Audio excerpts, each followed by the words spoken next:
श्री स्वामी समर्थ अवधूत चिंतन श्री गुरुदेव दत्त. तुम्हा सगळ्यांचं आपल्या चॅनलमध्ये स्वागत करते. तर बघा, अधिक मास जो आहे तो येणार आहे. अधिक महिना पुरुषोत्तम मास जो आहे तो श्रीहरी विष्णूंना समर्पित आहे. आणि त्या महिन्यामध्ये तुम्हाला काही सेवा करायला जमली किंवा नाही जमली, अगदी साधी आणि सोपी तुम्हाला सेवा आजच्या दिवसाला सांगणार आहे. ही सेवा केल्याने तुमच्या ज्या अडचणी असतात, आर्थिक अडचणी असतात, त्या अडचणी दूर व्हायला मदत होत असते. आता तुमच्या घरामध्ये तुम्ही सेवा करणारच आहेत, बरोबर. अधिक मासमध्ये भगवान श्रीहरी विष्णूंची, माता लक्ष्मीची आपण सेवा करणार आहोत. मंत्र, स्तोत्र जे काही आहे ते पठण करणार आहोत. तर त्यासोबतच आपल्याला काही गोष्टी अशा करायच्या आहेत की त्या गोष्टी केल्याने अजून आपली जी सेवा असते ती पूर्णत्वाला जात असते, श्रीहरींच्या चरणी अर्पण होत असते आणि त्याचं पुण्यप्राप्ती आपल्याला मिळत असतं. त्यासोबतच तुम्हाला सांगेल, आपल्या आर्थिक अडचणी ज्या असतात त्या दूर होण्यासाठी ही सेवा खूप महत्त्वाची ठरत असते. तुम्हाला आर्थिक अडचणी असतील, तुमचे पैसे कुठेतरी अडकलेले आहे ते येत नाही, किंवा कुणीतरी तुमचे पैसे घेतलेले आहे ते देत नाही, किंवा तुमच्या घरात आर्थिक प्रॉब्लेम येत असतो, खूप काही पगार असून सुद्धा शिल्लक पडत नाही. आपल्या घरामध्ये बघा खूप काही आजारपण आहे. तुम्हाला सांगेल, तुमच्या मुलांना खूप प्रयत्न करून देखील यश मिळत नाही आहे. नवरा बायकोमध्ये भांडण होत आहे. हे का सांगत आहे मी की माता लक्ष्मी जी असते ती फक्त पैसे नसते, तर आपल्या घरातील सुख समृद्धी, भरभराटी जी असते, आपल्या मुलांचं आरोग्य, यश जे असतं त्यामध्ये सुद्धा माता लक्ष्मीचा वास असतो. आणि या गोष्टींसाठी आपल्याला अधिक महिन्यामध्ये पुरुषोत्तम मासमध्ये श्रीहरी विष्णूंची सेवा करत असताना काही गोष्टी करायच्या असतात. आणि त्या म्हणजेच काय, तर आवळ्याचे दिवे आपल्याला प्रज्वलित करायचे असतात. आता ते दिवे कसे लावावे, किती लावावे, त्याचं उद्यापन कसं करावं, ही संपूर्ण माहिती आपल्या आजच्या व्हिडिओमध्ये होणार आहे. पण त्याआधी तुम्हाला सांगेल, श्रीहरी विष्णूंचा वास जो असतो तो आवळ्याच्या झाडामध्ये असतो, हे लक्षात घ्या. आवळ्याचं जे झाड असतं त्यामध्ये श्रीहरी विष्णूंचा वास असतो. तसेच त्याचं फळ जे असतं त्यामध्ये माता लक्ष्मीचा सुवास असतो. हे धार्मिक कथांमध्ये दिलेलं आहे, त्यामध्ये महात्म्य दिलेलं आहे, त्यानुसारच तुम्हाला सांगत आहे. म्हणून आपल्या घरामध्ये अधिक महिना तर आहेच आहे, पण श्रीहरींची सेवा खूप महत्त्वाची ठरत असते. आता हे दिवे प्रज्वलित करत असताना काय करायचं, बऱ्याच महिलांना प्रश्न आहे की आवळ्याचे दिवे जे आहेत ते आपण प्रज्वलित करायचे आहेत. आता जी आवळा नवमी येते तेव्हा आपण आवळ्याचा दिवा प्रज्वलित करत असतो, बरोबर. तेव्हा पण आपण 1 करतो, 5 करतो किंवा 7 करतो, असे करतो. पण त्या पद्धतीने कार्तिक महिन्यामध्ये करत असतो. त्याच पद्धतीने अधिक मास जो आहे हा 3 वर्षानंतर आलेला योग असतो आणि हा श्रीहरी विष्णूंना समर्पित असल्यामुळे हे आवळ्याचे दिवे आपण त्यांना अर्पण करायचे आहेत. आणि त्यांची सेवा उपासना जी आपण करणारच आहोत, पण दिवा मात्र आवळ्याचा प्रज्वलित केला तर त्याचं द्विगुणित काय, कितीतरी जास्त पटीने तुम्हाला पुण्यप्राप्ती मिळत असते. कारण तो आवळ्याचा दिवा त्यांना आवडतो, त्यांना प्रसन्न करत असतो. म्हणून आपल्याला दिवे प्रज्वलित करायचे आहेत. आता बघा, आवळे जे असतात तुम्हाला जर भेटले, लवकर मी हा व्हिडिओ टाकायचा प्रयत्न करते, तर आवळे जर तुम्हाला मिळाले तर बघा, दररोज तुम्हाला शक्य झालं तर 33 दिवे तुम्ही प्रज्वलित करू शकतात. नाही शक्य झालं तुम्ही अगदी एकच दिवा, एक फुलवात घ्या, तुपाची फुलवात घ्या. आवळा जो असतो तो आपण थोडा कट करायचा वरच्या बाजूला आणि तिथे आपण ती फुलवात ठेवायची आहे. एकच दिवा घ्या, एकच फुलवात आपण लावावी आणि ती फुलवात जोपर्यंत तेवत आहे, सम होत आहे, तोपर्यंत आपण त्यावरती सेवा ज्या तुम्हाला सांगितलेल्या, तुम्हाला जे पटतील, ज्या तुम्हाला सेवा करायच्या आहेत भगवान श्रीहरी विष्णूंच्या, त्या तुम्ही करू शकतात. त्यामध्ये बघा, विष्णू सहस्रनाम येतं, व्यंकटेश स्तोत्र येतं, माता लक्ष्मीचं श्रीसूक्तम येत असतं. या पद्धतीने तुम्ही विष्णू सहस्रनामावली येत असतं. या पद्धतीने तुम्ही भगवान श्रीहरी विष्णूंची सेवा करू शकतात.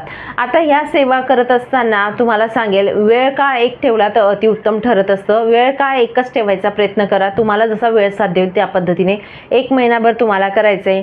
तो दिवा जो असतो तो प्रज्वलित करावा. सम झाला की त्यानंतर ती वात काढून घ्या, एका ठिकाणी ठेवा आणि तोच दिवा तुम्ही दुसऱ्या दिवशी वापरला, म्हणजे तोच आवळा दुसऱ्या दिवशी वापरला, तुम्हाला आवळे मिळत नाही आहे जास्त तरीसुद्धा चालेल, काही हरकत नाही.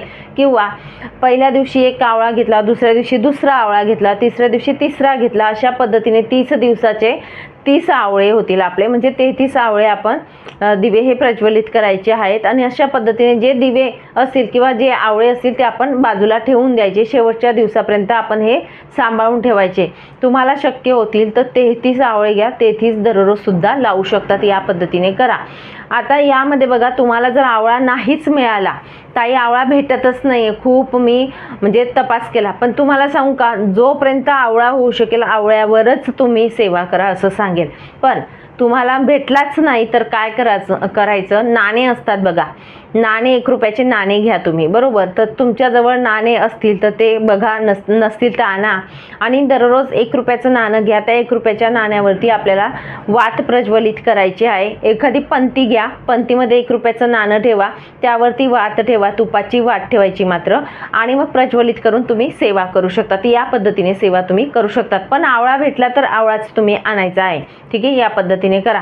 कारण का बघा, आपण जेव्हा व्यंकटेश स्तोत्राचं अनुष्ठान करत असतो तेव्हा अनुष्ठान करत असताना सुद्धा नाण्यांचा वापर करतो. ते नाणे मंत्रून होत असतात. या पद्धतीने करा.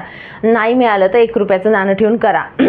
या पद्धतीने बघा, दररोज 1 नाणं घ्या. या पद्धतीने जेवढे दिवस तुम्ही सेवा करणार तेवढे नाणे तुमचे साचतील. ज्या पद्धतीने दिवे प्रज्वलित करणार आहेत आवळ्याचे, तेवढे आवळे तुमचे साचतील. तर शेवटच्या दिवशी, आता ही सेवा करत असताना शेवटच्या दिवशी तुम्ही काय करायचे, शेवट झाला, संपूर्ण अधिक महिना संपला, त्यानंतर तुम्ही ब्राह्मणाला दान द्यायचे.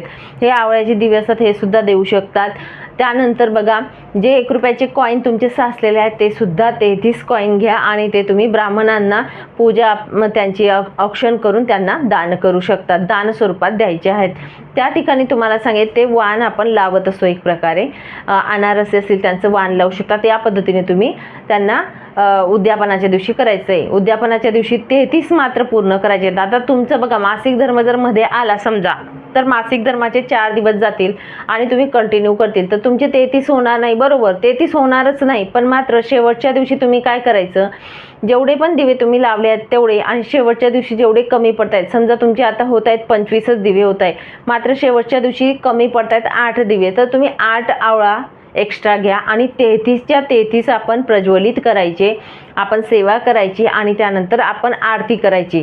आरती जी श्रीहरींची, भगवान श्रीहरींची तुम्हाला येत असेल ती तुम्ही आरती करू शकता, ठीक आहे. या पद्धतीने करा. नंतर दान करून द्या ब्राह्मणांना. या पद्धतीने तुम्ही करू शकतात. ब्राह्मणांना दान करत असताना त्यांना बघा, आपण शिदा देत असतो. शिद तुम्ही सुका कोरडं शिद जे बोलतात ते शिदा दान करायचं आहे. दक्षिणा अवश्य द्यायची आहे. दान करत असताना शिद्यामध्ये दक्षिणा ठेवायचं. 11 रुपये, 51 रुपये यथाशक्ती तुम्ही ठेवू शकतात. या पद्धतीने ब्राह्मण बाबांना तुम्ही दान करून द्या शेवटच्या दिवशी. आता ही सेवा करत असताना नियम अटी काही असतात का, तर बघा, नियम तुम्हाला सांगायला गेलं तर अधिक महिन्यामध्ये बरेचसे लोक खात नाही, पण जे लोक पण नॉनव्हेज वगैरे खात असतील तर जे खात आहेत त्यांना खाऊ द्या. तुम्ही जर सेवा करत आहेत, भगवान श्रीहरी विष्णूंची सेवा तुमच्या घरात करत आहेत, तर तुम्ही खाऊ नका. बाकीचे लोक खात असतील त्यांना खाऊ द्या. पण मात्र आपला टायमिंग असा ठेवा की आपली सेवा मग लवकर होऊन जाईल. तुमच्या घरात जर खात पित असतील असे लोक, तर आपण सकाळी सेवा करायचा प्रयत्न करा की जेणेकरून आपली सेवा होऊन जाईल आणि नंतर मग ते भांडे किंवा बनवून देणं ह्या गोष्टी घडत असतात. त्यामुळे आपला टायमिंग हा सकाळचा ठेवा. त्या महिलांनी संध्याकाळचा ठेवू नका, कारण आपण बनवू आणि त्यानंतर सेवा करणं हे योग्य वाटत नाही. म्हणून या पद्धतीने तुम्ही करू शकतात. तर या पद्धतीने आपल्या घरामध्ये तुम्ही आवळ्यांचे दिवे त्यांच्यावरती सेवा करू शकतात. नाही शक्य झालं तर नाण्यांवरती करू शकतात. आवळा हा आवडता जे फळ आहे किंवा आवडता वृक्ष जो भगवान श्रीहरींचा आहे, त्यांचा वास त्यामध्ये असतो. यांची सेवा केल्याने तुमच्या घरामध्ये कशाचीही कमी पडत नाही. आर्थिक प्रॉब्लेम जे असतात ते दूर व्हायला मदत होत असतात. माता लक्ष्मीचा कृपा आशीर्वाद आपल्यावर लाभत असतो.